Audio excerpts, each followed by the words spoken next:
Hey guys, Liana here, and today we are going to be diving into the topic of Anthem because I've noticed, as it often does, it is trending once more on the old TikTok. So today we're going to be diving into my personal ode to Anthem and what could have been. Please note that this article was originally written when I was at Game Informer back in 2021. As with the last video, I will link that original article in the description below, and I highly encourage you click on it to help support the amazing crew over at Game Informer. So, Electronic Arts and BioWare have officially confirmed that plans for Anthem 2.0, also called Anthem Next, has been canceled. The year is 2021, and at this moment, you can hear the collective sigh of fans that were hoping that a comeback was on the horizon. While the news of the cancellation was not a surprise per se, especially given how quiet the team was about its progress since its announcement, I still can't help but lament the missed opportunity here for an adventure that held so much more promise than so many gave it credit for. Now that the future of Anthem is forever at a standstill, here are my thoughts on the game, the launch, and what could have been. When I first dove into Anthem, it was pre-launch before players got their hands on the early access period during a private press event while I was at Game Informer. There were bugs, sure, but honestly, that was to be expected with an early access platform, especially for an online game. And even though I did note it, it did not dampen the joy I felt when taking to the sky in my epic custom javelin for that very first time. Anthem has some of the smoothest flight and combat mechanics I have ever seen in a game, and yes, this is a hill I'll die on. Especially when looking at the detailed animations that showed off a love for the craft from the moment those boots left the ground. Let's dive into the pre-endgame before discussing where it all went wrong. What was disappointing to me was the in-game content, much like many others that have voiced their displeasure, and that disappointment was there because of the core storyline, but maybe not in the way you might be thinking. We all knew going in that the main story would be unfinished due to the very nature of a live service game, so that really wasn't the problem inherently. The issue was that the story leading up to the quote end was so full and organic in so many different ways that I really didn't see a lot of people talking about until years later. Speaking with Bren and hearing her one-track mind just rattle off in excitement without a care in the world was so relatable down to my core. And I'm sorry, but don't even get me started on the "is it sexy danger?" There's sexy danger, sexy bad choices, probably more sexy danger woman, because I'm pretty sure that if there was romance in the game, I would have wifed her up immediately. Another treasure? Matthias and his entire story arc. Spoilers ahead for specifics, but also, this game has been out for a couple years, so But Matthias Sumner was a gosh darn gem and a true delight in the world of Anthem. He's a dedicated arcanist who was absolutely enraptured by Shaper technology, which is a very frequently referenced technology in the game of Anthem. He's also the absolute worst when it comes to staying focused, which, hello, are we the same person? There's one part regarding his arc in the base game that has him subtly split between three people when an experiment with the manifold goes wrong. Suddenly, parts of his personality that are usually balanced out are now individual Matthiases. Now, I thought I loved Matthias before, but now BioWare gave me three of them? Well, personally, I felt like that was like Christmas. The actual storyline surrounding this was executed perfectly, and his voice actor did a phenomenal job at playing the three parts. Whether he was playing Earl, the soft-spoken scholar, Maddie, the adventurous one, or Sumner, the bad boy that you just want to kiss and kick at the same time, it all together felt wildly entertaining. These are the moments of magic that Anthem had to offer, and they were definitely more than just one-offs. Also, side tangent, but don't even get me started on how much I squealed over the Black Emporium Dragon Age Easter egg when at the bar. Never mind the fact that the whole bar aesthetic was exactly my style and I was drooling every time I walked through the doors. Okay, back to the main topic. The story in the base game before the, quote, final fight flowed in a way where discovering more of the world felt fun and natural.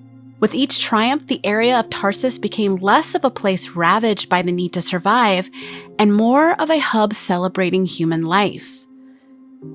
With each conversation, the people in the world became more real, more tangible. I cared about listening to their stories. I cared about listening to their paranoia, their fears, their loves. I cared about learning how children were coping with so much uncertainty while witnessing the bravery of young adults who haven't quite learned what it feels like to fail yet. The story before the endgame in Anthem was rife with beauty, with personality, and with a promise for a continued experience when the end credits rolled. A promise that, unfortunately, was dulled by the tragic disconnect between the introductory narrative and what the endgame had to offer. Beyond the obvious issues at launch that resulted in more glitches than we can count and load times that could fit an entire movie in them, the problem was that the endgame and everything before it felt like two insanely different experiences. And I say insanely literally here because it actually had me doubting if I was remembering what the actual game felt like and if I was just trying to piece together what I wanted it to be like. Like with most live service games, the introductory narrative is meant to be like a cliffhanger. It's supposed to draw the player into that universe and give them a reason to stick around and see what else is on the way. With Anthem, there was this wonderfully done up build-up that was just there, ready to go, ready to blossom, and it was just dropped. I remember wrapping up the main campaign and being genuinely so confused. I remember thinking to myself, wait, did I miss something? That's not it, is it? But sure enough, it was. I could still take on small contracts and the odd and end side quest, but everything meaningful was wrapped up and done with a pipeline nowhere in sight. This wouldn't have been a terrible thing, per se, had the studio released major content updates in a timely manner. And also, preface before this next part, I talk about Destiny, and this was well before I even joined the Destiny team. So yay, the Bungie love continued even before I joined the team officially. That being said, say what you will about Destiny, but Bungie's setup of seasons gives just enough time to explore everything new and exciting while offering a light at the end of the tunnel perspective if any given season wasn't a player's cup of tea. With this, we didn't know when the next step was coming. We didn't know when the next, quote, season would start, and when events and the like did occur, they were almost over as quickly as they started. The never-ending "is this it?" feeling persisted, and as BioWare shut down communication, that light at the end of the tunnel for a new branch of content became dimmer and dimmer before extinguished completely. Another aspect I treasured about Anthem was the crafting. Being able to make my own javelin suit with whatever colors I wanted with some funky fresh patterns was incredibly enjoyable to me as somebody that loves to customize. Taking to the skies as a giant Barney the purple dinosaur was hilarious, especially when I was grouped up with people that took customization way more seriously. I'm just saying, have you ever seen Barney fly high with Iron Man? Because let me tell you, that is a treat for everyone involved, and is something that you should experience at least once in your life. Kidding aside, crafting and customizations and customizing these suits with different variables allowed me to hone in on what I wanted to focus on when in combat. Resistance, firepower, control, you name it. And that desire to be better made exploration even more fun. Just like with mini games, there are different levels of customization and different types of components. Common, uncommon, rare, epic, and masterwork made the grind for gear fun because finding that masterwork from doing something especially challenging, it felt genuinely rewarding. I felt like my time was respected. This also gave challenges more meaning as well, instead of just feeling like random busy work.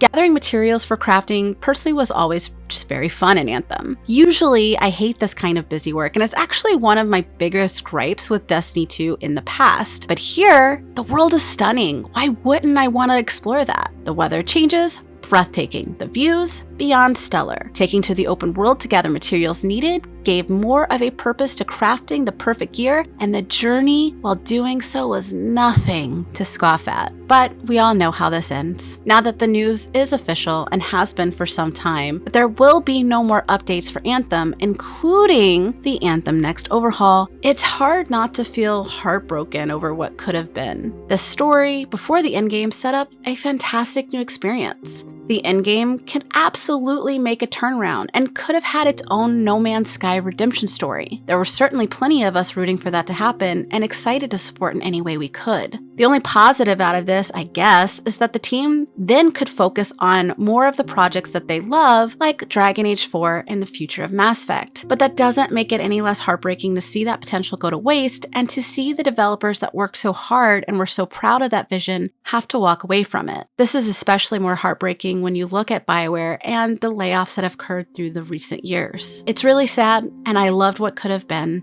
But I am really grateful for the experience, and I like to see studios take risks. Taking a risk, by definition, is risky, which means it's not always going to pay off. But we can't grow in our medium and grow in our craft and test the boundaries of what gaming experiences can offer if studios don't take those risks. That being said, it's very important that those studios that are preparing to make types of risks like this, that they are equipped with the resources needed and that the production timeline is sustainable to where the health and safety of the team that makes these experiences come to life isn't forfeit because a publisher or a name upstairs says that there has to be a date of release that isn't achievable for the scope ahead. What are your thoughts on Anthem and Anthem Next? Do you agree with me? Or am I completely off my rocker? I'd love to hear your thoughts in the comments section below. Thank you guys so much for tuning in and bearing with me as I experiment with more styles of videos on my channel. I'm really enjoying this medium, but definitely want to go back to face on cam videos soon because it's significantly less editing.